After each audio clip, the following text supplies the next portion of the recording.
अब ये क्वेश्चन क्या कह रहा है, इस क्वेश्चन को ध्यान से समझेंगे। क्वेश्चन बोल रहा है a man has constructed a toy as shown in figure if density of material of the sphere is 12 times that of the cone. एक आदमी ने एक खिलौना जो है तैयार किया और उसमें कौन कौन से मतलब स्ट्रक्चर थे, एक तो स्फीयर है और एक जो है कॉन है। ठीक है जी। If density of material of the sphere, यानी कि अगर मैं बात करूं ये स्फीयर है और ये कोन है, तो density of sphere, let's say density of sphere rho S, density of cone is density of C, rho C. तो बोला जा रहा है कि जो डेंसिटी ऑफ स्फीयर है वो कितनी है, 12 टाइम्स ऑफ डेंसिटी ऑफ कोन, ये बोला जा रहा है। Compute the position of centre of मास, हमें जो है इस पूरे सिस्टम का centre of mass find out करना है। कहां से फाइंड आउट करना है, ओ से। देखिए ऑप्शंस में जो है फ्रॉम ओ लिखा हुआ है, यानी कि इस पॉइंट से आपको centre of mass find out करना है। ये वाला जो पॉइंट है, ये यहां से आपको centre of mass find out करना है इस पूरे खिलौने का। जैसा कि आप सभी को पता है कि भाई ये जो कंस्ट्रक्शन है ये एक कंबाइंड कंस्ट्रक्शन है जिसमें एक कोन है और एक स्फीयर है।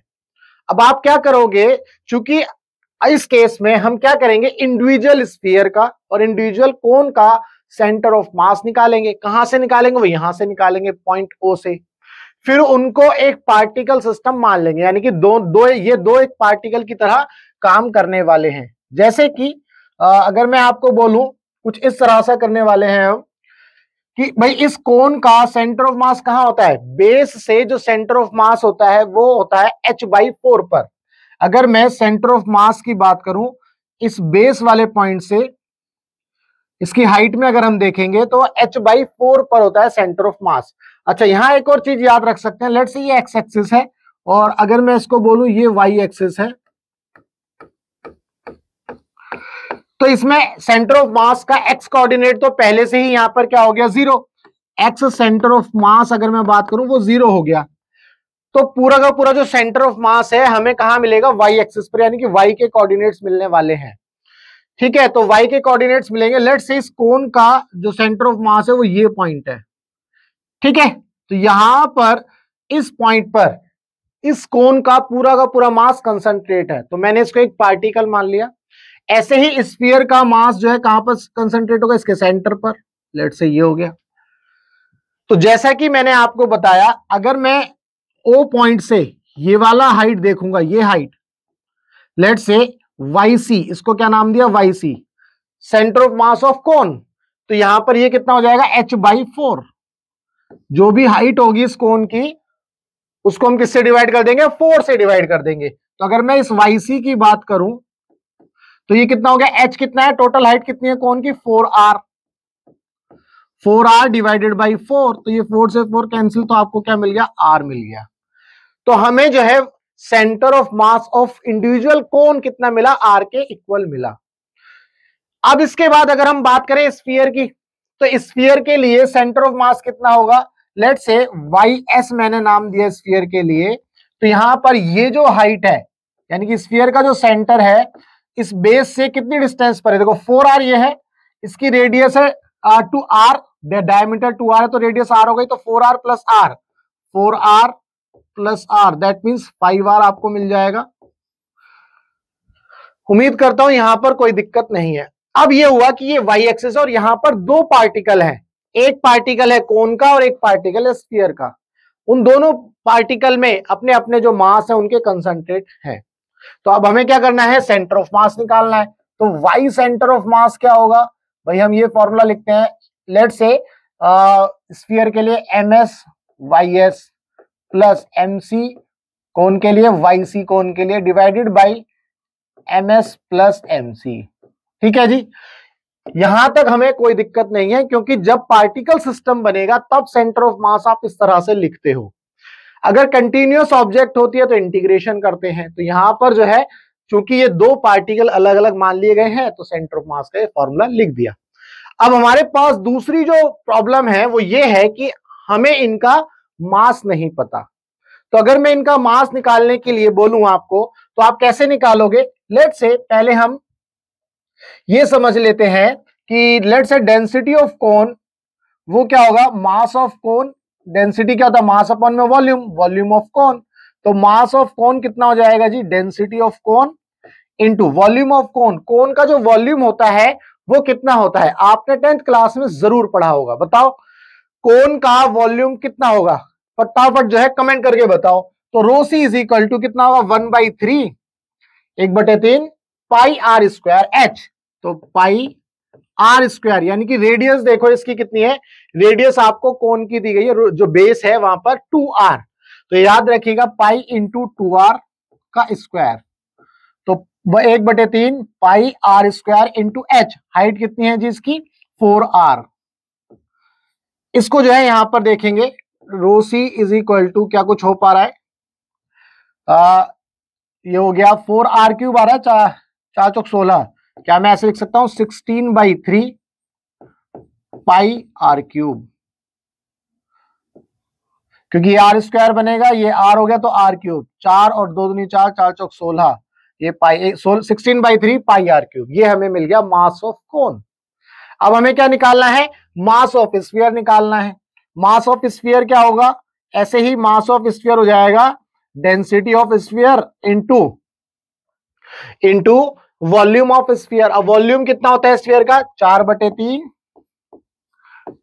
पाई, अब यहां पर इसकी जो रेडियस है, इसका डायमीटर 2r है, तो रेडियस कितनी हो गई इसकी, r हो गई, पाई r³, ये हो गया।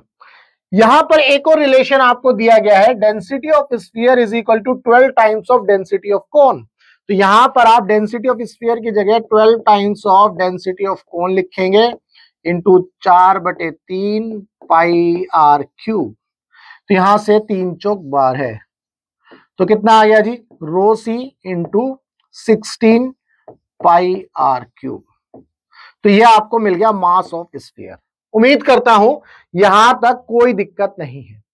अगर आपको ये सारी चीजें मिल गई तो अब आप क्या करोगे, ये सारी वैल्यूज उठा करके यहां पर पुट करोगे y ऑफ सेंटर ऑफ मास में, तो y सेंटर ऑफ मास जब आप लिखोगे तो क्या करने वाले हो, मास ऑफ स्फीयर कितना आया, रो सी 16 पाई r³, तो ये सारी वैल्यू एज इट इज रखोगे, rho C into 16 pi r³ into y centre of mass of sphere, वो कितना था जी, हमने निकाला था 5r, तो ये आ गया 5r plus mass of cone, तो रो सी इंटू 16/3 पाई r³, ठीक है जी। इसके बाद YC, ये कितना है, r आया था, तो यहां पर ये आ जाएगा आपका r डिवाइडेड बाई, इसको क्या कर देंगे, ऐड कर देंगे, तो रो सी 16 पाई r³